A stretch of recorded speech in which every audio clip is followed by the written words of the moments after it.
The next speaker will be Professor Muhammad Abdul Ghani. He will present case studies on the treatment of type 2 diabetes. Okay, thank you. Now we'll run. So everyone will go tomorrow morning to his office, and a patient that will show up is 45 years old, female, BMI 36, type 2 diabetes for 6 years. Her story is that when she was diagnosed, she was started in Genomed. Then after 2 years, A1C increased, glycoside was added. Because of poor glycemic control, 1 year ago, the glycoside was stopped, the DPP-4 was stopped, metformin was continued, and she started on lactose 36 units before breakfast, and now she shows tomorrow with fasting glucose 221, A1C 9.8.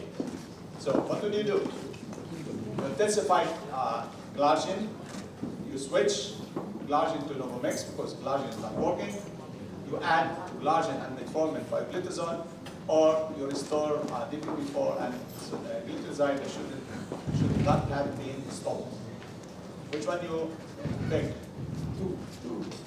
Two. Which is which to Novomix? Three. So all fail. That's the last thing I would do. Because that's definitely, after the 40 studies, that's the worst insulin regimen that you can give. Pre-fixed insulin. Three is reasonable. One is also reasonable because obviously that 36 units of insulin is not, glargine is not sufficient because the fasting glucose is 221. And we just learned today that fasting glucose is high because during the night the patient, the liver is producing glucose, and the way to control it is by intensifying glargine.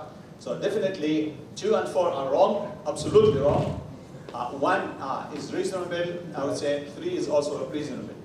But in this particular case, the treating physician decided to escalate the insulin dose. He added 4 units of glargine each week while titrating the fasting plasma glucose. And then after 6 months, the patient is coming back. She is receiving 126 units of glargine, which is a humongous dose, more than 1 unit per kilo. The patient has gained 16 kilos over the 6 months. And she is experiencing some hypoglycemic events about once a week. By the way, this is a real case from Qatar. I connected with Dr. Khalid Hussein here. And her fasting was 148, and A1C is 8.1. So, what you do now? Keep increasing glargine to get fasting 110. Switch to Novomix. Add GLP-1 to cause weight loss. 4. Or measure C-peptide. 3. Add GLP-1. Okay. So here, there's a point I wanted to make. If you are a cardiologist and somebody comes with you with ischemic heart disease or heart failure or whatever, you start. What's the first thing you do on the patient? You examine. He has heart failure. He has.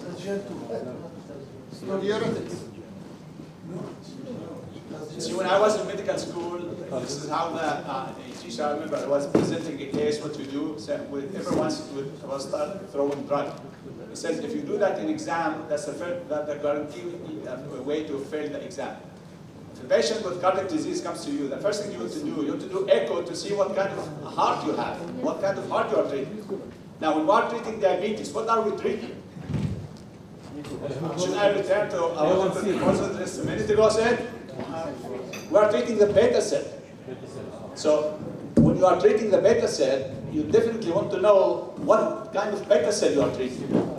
So in this case, we measured C-peptide. And so we measured the C-peptide before we decided what to do, because that will guide us what to do. And in this particular case, the C-peptide was 4.6 nanogram per ml, where the upper limit of the acid there is 2 nanogram per ml. So does this change anything the way you want to manage the patient? Add DPP-4. Add DPP-4 inhibitor. So what does this C-peptide 4.6 tells you? That the patient has endogenous, she's full of insulin, almost full of insulin to the ears, right? Endogenously. We are adding 126 units of insulin exogenously, and still the A1C is 8. Resistance. This is severe insulin resistance, very severe case of insulin resistance. So by measuring the C-peptide, now we know what's happening in the body of this patient. So if this patient is severely insulin resistant, what the DPP-4 is going to do? Or SEO. So in this case, we added pioglitazone, and the treating physician added 45 milligram of pioglitazone. And after 5 weeks, the patient is calling urgently the doctor. She has gained 9.5 kilos, suffering from ankle edema and multiple hypoglycemic events. And the glucose was even dropping up to the 50s. So then, the doctor asked her to come to the clinic, and what he should do: stop pioglitazone, because a lot of troubles, weight gain, hypoglycemia. Decrease the insulin dose. Decrease the insulin and decrease the pioglitazone. Exactly. Why decrease the insulin? Because she's already full of insulin. The requirements are less. Right. But why decrease it? Because it's hypoglycemia. But why decreasing the pioglitazone dose? Edema. Exactly, because of this extreme response in terms of adverse events in order to reduce the adverse events. You start 45 milligram right away. That's what the physician did. What are you? No, okay, we'll come. Wait till the story to the end. No, I want to know. Well, we'll come, don't worry, I'm not going to run out of that. But just we'll go one at a time. Okay, so the patient came, she had +4 pitting edema in both legs. Physician reduced the pioglitazone to 15 and the glargine to 40. And then asked the patient to monitor the fasting glucose and to come back. And after 2 weeks, the patient came back, she had lost 6 kilos, still has pitting edema +2 in both legs, and her fasting now is still in the low range, 65 to 75. So, you stop pioglitazone, keep decreasing glargine. Decreasing glargine dose.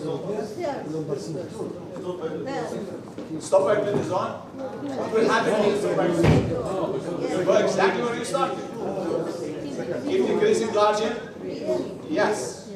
And stop pioglitazone, decrease glargine dose. We said we don't stop pioglitazone, because if you stop the pioglitazone, we go back where we started. And that's what the physician did. He kept down titrating the insulin, the glargine dose, and then decided to reduce the insulin dose and maintain the 15 milligram pioglitazone. And after 2 months, the patient is lost additional 5 kilos. I want to go back here to the fact that after 2 weeks, the patient has lost 6 kilos. In order to lose 6 kilos in 2 weeks, Fluids. this is fluid, exactly. So most of the weight gain by pioglitazone in this patient was actually water. Water retention was not fat, and therefore, once you stop or reduce the drug, you're going to lose the weight very quickly. And after 2 months, the patient has lost additional 5 kilos. She now is on 16 units of glargine, the fasting level around 100, and the A1C is 6.4, and no hypoglycemia. But still, edema +1. So, she's complaining about the edema. So you stop the pioglitazone, you anti-zyme, anti-tactone, or furosemide. So the only thing we need to take care of here is about the edema. So one option is to further decrease the pioglitazone, because you saw that the adverse events is dose dependent. You decrease the pioglitazone, you reduce the adverse events. Although now she's on 15 milligram daily, but you can go to 15 milligram every other day. And that will further reduce the side effects, but that also will reduce the efficacy. In this case, we added lactone. That's what specifically causes the loss of sodium in the distal tract. This is how the sodium retention is happening in the kidney. So the specific diuretics to treat the edema or the water retention from pioglitazone is adding lactone. And by the way, I can remember 2 patients who were on once weekly 15 milligram pioglitazone. That was sufficient to sensitize them for lowering the glucose without the adverse events of water retention and weight gain. So we didn't stop the pioglitazone. We added that lactone, and then the patient came later happy, well controlled, A1C 6.2, no hypoglycemia, and the ankle edema disappeared. Now, just a question: if we now will repeat A1C, the C-peptide measurement. Remember, it was 4.6 at the beginning. We now, after it's well controlled now, we repeat that C-peptide measurement. What the result would be? Decreased 1.5 to 2. Exactly. We decreased markedly. Why the A1C, the C-peptide decreased markedly? It's because of two things. One is because the fasting glucose went down, but more importantly also because we improved the insulin sensitivity, so reduced the demand for insulin. So if you want to learn a lesson, from this is that the use of pioglitazone is never like metformin. You give one dose, either it works or it doesn't work. If it works, good. If it doesn't work, then you throw it away. You need to titrate the pioglitazone exactly as you are titrating the patient. This is I just want to show you data. I think you saw that. So the treating insulin resistance in type 2 diabetes is very important in order to achieve the durable reduction in A1C, and the severity of insulin resistance. It's difficult in severe insulin-resistant individuals. It's very difficult to achieve glycemic control without addressing the insulin resistance. And you saw in this patient, as an example, despite 26 units of insulin, the patient is still poorly controlled. And the important lesson here is that pioglitazone dose should be titrated. It's not single dose that fits everybody. You should titrate. You should tailor the dose to each patient, based on the response in terms of reduction in the A1C and in terms of adverse events, which are the major adverse events, the weight gain and the edema. And echo was done or not? Say it again? Echo cardiography was done for him? No, we didn't do echo for this. I just measured said the echo as an example for cardiologists. The C-peptide here is our echo for the pancreas. ما في dyspnea, ما في شيء. Now, the other thing I want to tell you is don't be scared if the pioglitazone has a severe adverse events in terms of weight gain and water retention. Because the more severe the adverse events are, that's an indication for the efficacy of the drug in this patient. And you should manage that by lowering. That means that in this particular patient, the drug is very effective, and you should manage that by lowering the dose because the adverse events are dose dependent. And the other thing is the weight gain, which is fat weight gain, is the adverse event that you are concerned about. Just combine it with other medications that causes the weight loss, which are GLP-1 receptor agonists or SGLT2 inhibitors. This is, I want to show you that, then you saw that to the front, so that pioglitazone, not metformin, is the true insulin sensitizer.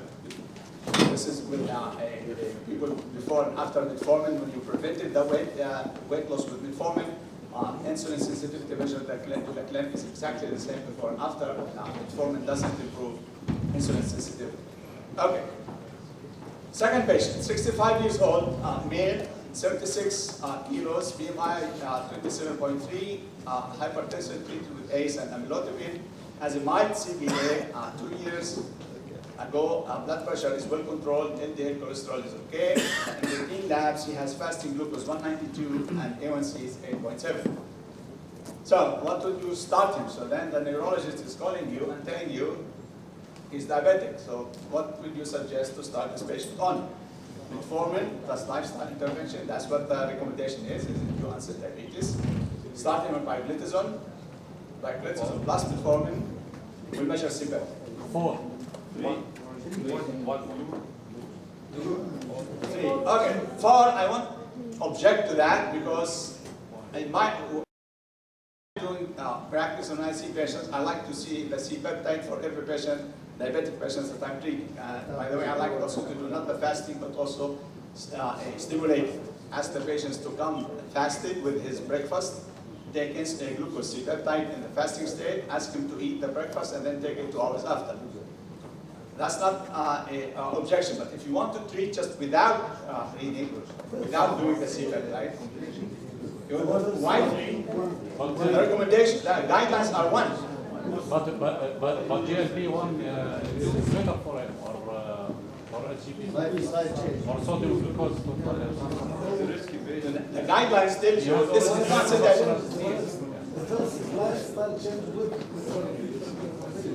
That's what I'm saying. The guidelines say it's advanced diabetes. You should start metformin with lifestyle. She has already cerebrovascular disease. Right, because this patient has CBA.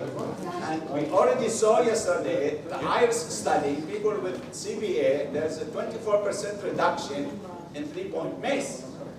Heart attack, stroke, or death. If you want your patient to have high risk of cardiovascular outcome, you should not put him on pioglitazone.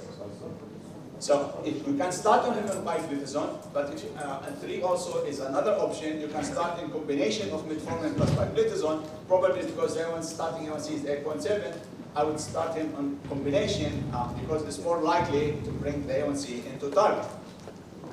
So the physician started the metformin, 2 grams plus pioglitazone 30 milligram. After 3 months, the fasting glucose is fine. The A1C is 6.1. However, the patient gained 6 kilos and no petic edema, but he's complaining about the weight gain. So what you do? Because you complain about weight gain, you stop pioglitazone. 3. You reduce the pioglitazone. Replace metformin. Excellent. So I see that you were listening in the lecture. So not sitting there. So if he has CVA, if he has history of stroke, Right. you would give SGLT2 Yes, I would give SGLT2. Even if he has history of stroke. Yes, Yes. because SGLT2 will reduce his blood pressure.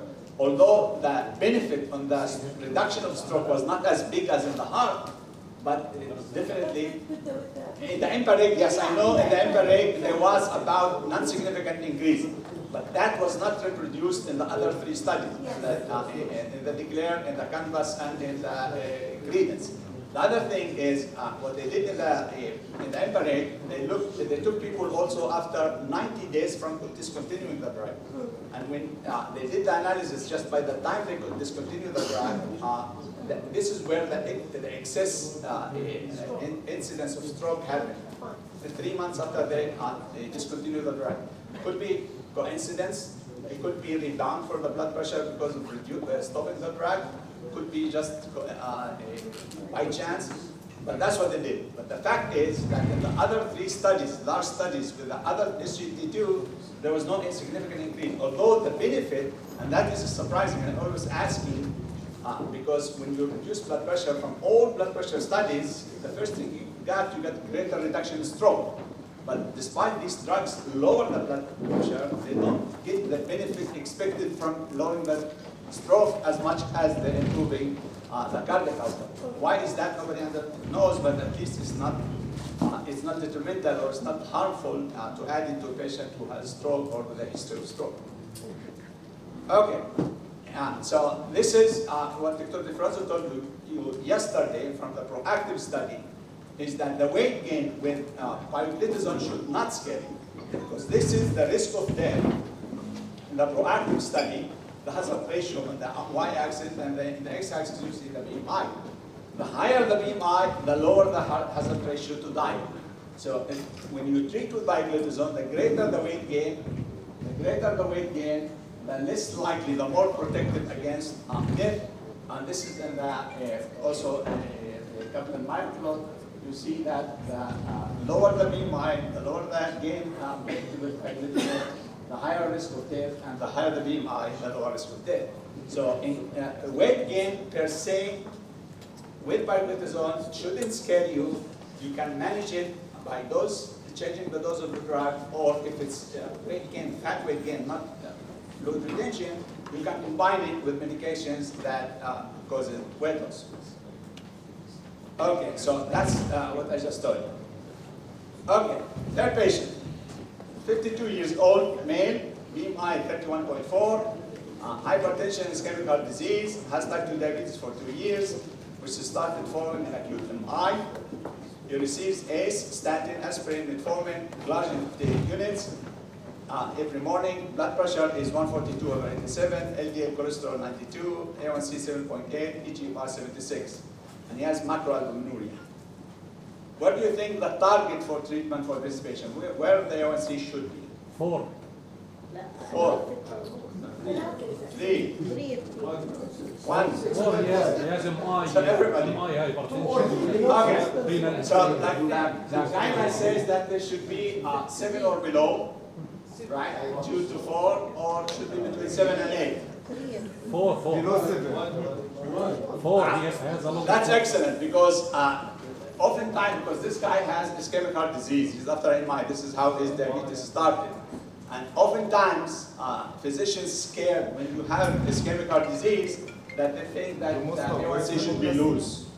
You should lose the A1C. If you do that, you put your patient at risk. Now I'll ask you, yes, he has microalbuminuria. His eGFR is 76, he has 2 years of diabetes. What do you think about this eGFR? He has nephropathy. He already has nephropathy. Okay, so then we have to work hard in terms of glycemic control in order to protect this kidney. So that's another reason why we should bring the A1C as low as possible, as long as it's safe and doesn't increase the risk of hypoglycemia.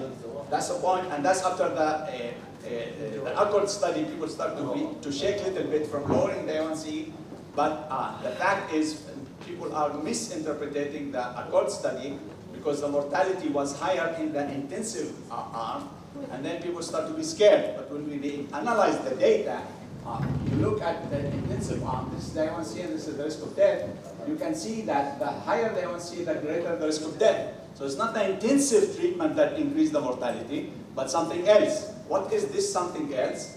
This is the something else. I plotted here the risk of mortality versus the decrease in the A1C during the first year. The greater the decrease in the A1C the first year, the lower the mortality. Who are the people who died? People who, despite intensifying therapy, did not reduce the A1C. Let's take, for the sake of argument, most of the intensification was with the insulin. But it's not the insulin that caused this. But for the sake of argument, let's say they intensified only with the insulin. So you add insulin to somebody, and then his A1C is not moving, it's not decreasing. What does that tell you? Has already sufficient beta cell.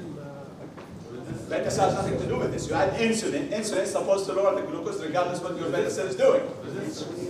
And that means you are severely insulin resistant. We go back to case 1. Right? You give insulin, and the A1C is not decreasing. Those are the guys who died.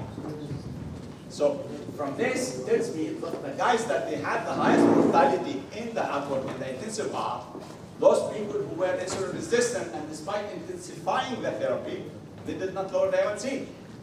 That's my conclusion. Whether that's true or not, I don't know. But the point is that lowering the A1C per se, that was not the cause of death. So this is why in this patient you shouldn't scare lowering the A1C as long as you do it safely. The question is, how do you achieve that in this patient? So you add sulfonylurea. Remember, he's taking a glargine 58 units and metformin, and his A1C is 7.8. So how do you intensify? 4. Why 4? Let's go back to this patient. Yes. So he has many causes to add this to inhibitor. One, he has ischemic heart disease, so it's diabetic and post MI. Second, he has nephropathy. Thirdly, he will lose weight, exactly.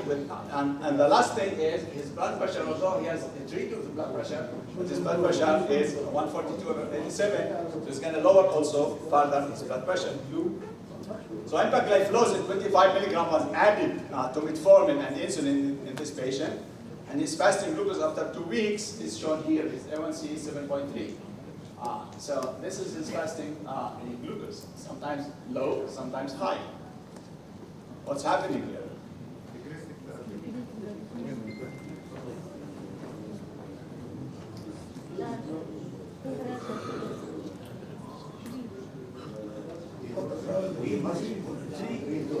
Must reduce the insulin. What's happening here? He's doing hypoglycemia. Sometimes it's strong enough to get a rebound, as emoji to rebound hyperglycemia. Sometimes it remains low. That means he is in hypoglycemia. And the answer is to decrease his insulin dose. Okay, so the last case is 65 years old, to show that not everything is simple. History of type 2 diabetes has for 9 years. in history of two MIs, his BMI 34.3, blood pressure 122/82, pulse 61, and A1C 7.8. His creatinine is 1.6, eGFR 61. And his left ventricular ejection fraction is 41, because he's after two MIs. And he has macroalbuminuria. He received metformin, insulin Novomex, aspirin, ramipril, carvedilol, and furosemide. So this patient is optimally controlled. Shouldn't cheat. Need to be optimized. Okay, what are the problems?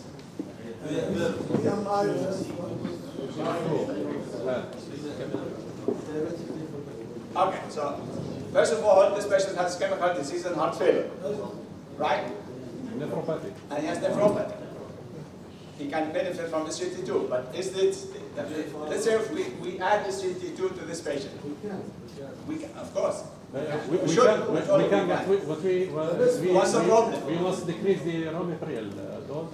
Okay, so one is that the eGFR is 1.6, so he may increase the creatinine because that's what's happening.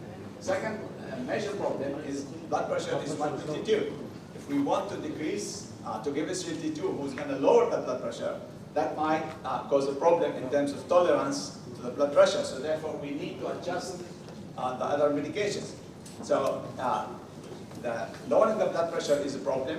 His A1C is low, therefore he's at risk of hypoglycemia. So this patient has a meal tolerance test, and his fasting C-peptide was 2.1, and his 2-hour C-peptide was 5.6. Meaning?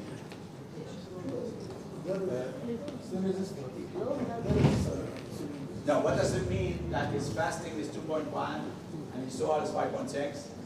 That his pancreas is still working, right? So in a diabetic patient, if he's fasting 2.1, who doesn't have residual beta cell function, you will see after 2 hours it will be 3.5. So still has pancreas that can work, and you can use that pancreas. What does that tell us about the treatment? He's receiving decreased insulin. So that tells us that we can manage this patient with medications, probably oral medications, without the need of insulin, right? So this is very important information about how to manage, and this is an example on how I'm telling you that this is our echo to the pancreas. We need to know what's happening to the pancreas in diabetic patients because that's what we are treating. So we discussed that. So what happens in these patients, we lower the insulin, we added the SGLT2 inhibitors and GLP-1 receptor agonist, and we were able to wean him off insulin and maintain good glycemic control and get the benefits, all the benefits on the SGLT2 and GLP-1 in terms of cardiovascular and in terms of renal effects. And that was the last patient.